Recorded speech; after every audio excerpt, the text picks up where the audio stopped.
Students, today I am going to discuss the difference between centralization and decentralization, delegation of authority versus decentralization of authority. Now this is also one of the important part of the chapter organizing, the last part, and we will start from here.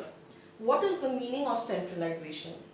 Now by centralization it means the powers are retained by the head authority. So suppose there is a business and all the important decisions are taken by powerful people. So those who are in power is entitled to take the entire decision about the business. Now generally in case of centralization you will see there is a central body, generally the top level management.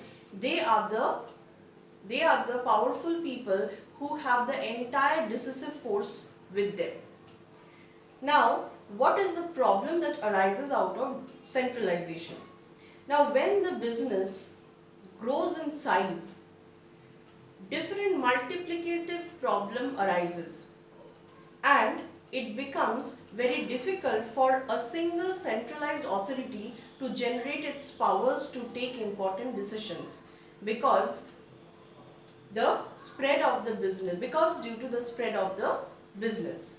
So centralization is possible. That means it is possible that the decision making power lies in the hand of few people or the top management if the business size is small. So in case of small business, the problems are also very few and to deal with them there is a centralized authority. But if the business size grows and more number of franchises develop, then problems also multiplicate. They are multiplicating in nature and it becomes very difficult for a centralized authority to take hold of all the problems, to note down all the problems and come to a concrete solution. So as the business spreads, the power, if it is centralized, what will happen? Either there will be misuse of power or there will be delay in the decision making process. And we know that if there is delay in a business in case of decision making, then it might be possible that any kind of positive or opportunity of the business is lost and any kind of threat that is imposed on the business cannot be recovered, forecasted, and steps cannot be taken. Now when it arises, when the power totally rests on a single management body and there occurs delay and misuse of power with the spread of the business. It becomes uncontrollable by a single top authority. And where can you see centralization occurs? Centralization or retention of power is generally good for small business houses where the top authority can make all the decisions because it is vested on them by their power. So centralization means retention of power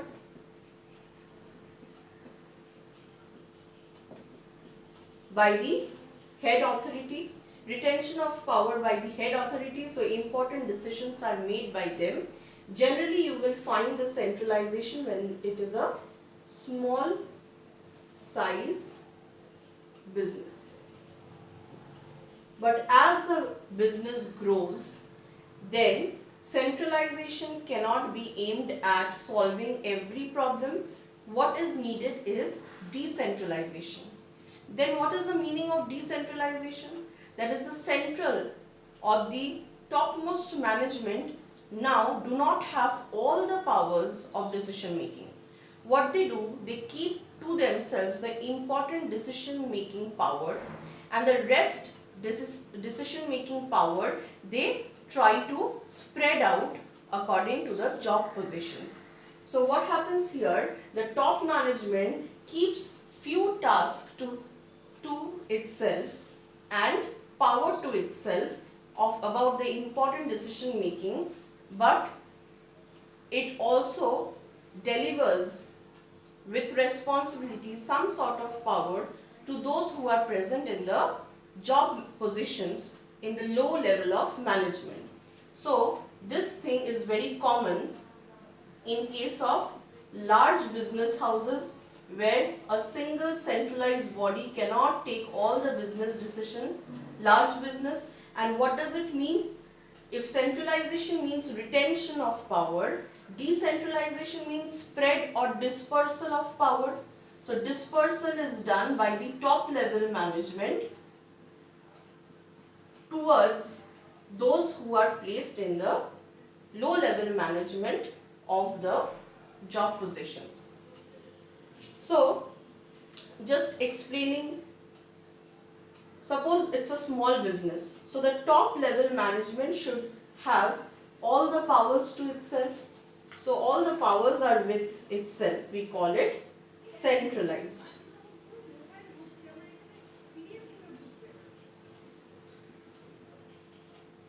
And if it is a large business, the top level management keeps some power to itself, and to all the job positions it gives some responsibility with some authority. Authority means power. So you all can see that the top level management distributes not only work or responsibility but also gives certain authority or power to every units or everyone in the job management, whether they are lying in the low levels of management or not. So this is known as decentralization. It is done to solve out the various business problems, to avoid decision delay and for smooth working of the business houses. Now this type of thing we have already discussed in delegation of authority. Now we will come to what is the difference between delegation of authority and decentralization. I said when I was discussing delegation of authority that suppose the senior manager, out of his own set of responsibility and authority assigned by the top level management, he gives some of the responsibility and authority, that means a subset of his power and responsibility, to the junior manager. Why he does that? So that he can concentrate in some more important issues, more important activities. Why he gives the activity to the junior manager? Because he feels that he is effective in doing work, and the junior manager also loves to take this opportunity because he feels that his work and efforts are being recognized by his immediate top boss whom he has to report. So junior manager takes the responsibility and authority, but this responsibility and authority is not entitled to him by the top level management. It is entitled to him, it is a part of work which has to be done by senior manager. But senior manager wants to channelize the work to junior manager in order to concentrate in some important issues, and if the junior manager makes mistake, he will not be blamed by the top level management because this work was not given to him. Who will be blamed? Senior manager. He will be held accountable because it was his work. Top level management have not told him to share the work with the junior manager. So he will be held accountable. And when he will be answerable, what he will try to do? He has given the work to junior manager, but every step he is going to control the activity of the junior manager. So I hope this delegation and decentralization is clear. Decentralization means spread of responsibility and authority to everyone in the job position, and that is done by the top level management to avoid delay in decision making, to stop concentration of power within fewer hands. And what is delegation of authority? Delegation means transfer of authority. The word delegation means transfer of authority, and this happens from the immediate superior to his subordinate. While decentralization of authority means dispersal of authority, spread of authority by top level management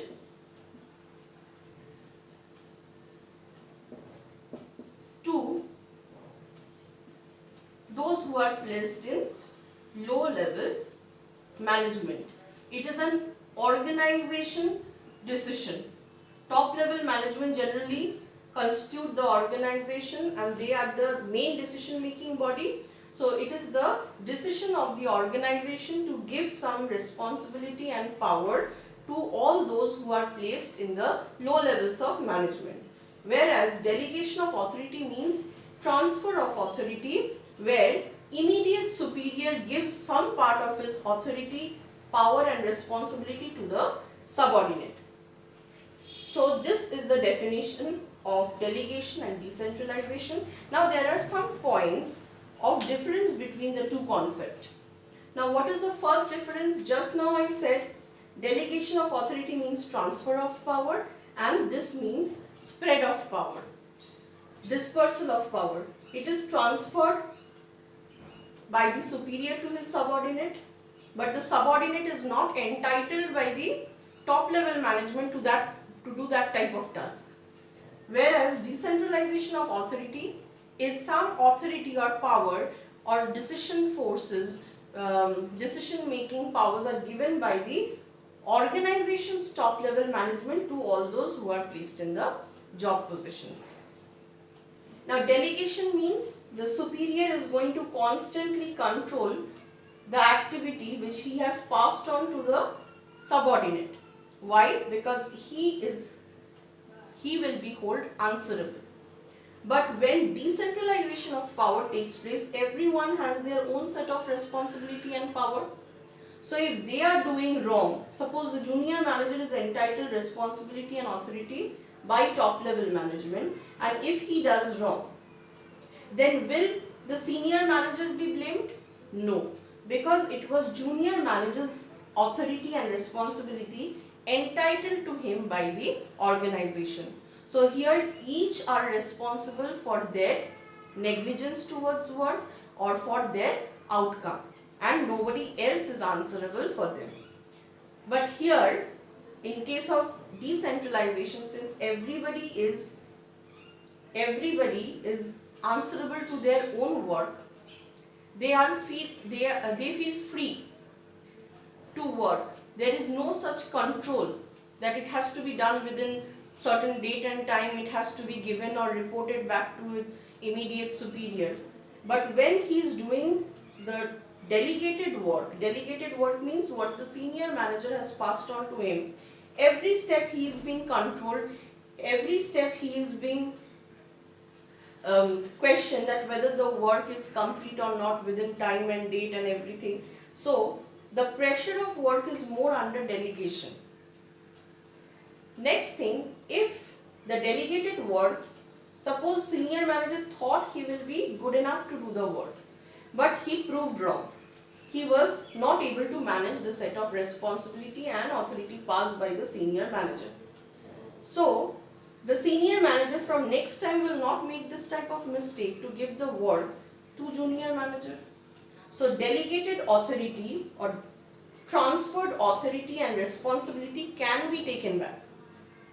But top level management, whatever authority it has given to everyone in the job position, that authority cannot be taken away. So this much you need to understand about the difference between delegation and decentralization and the difference between centralization and decentralization.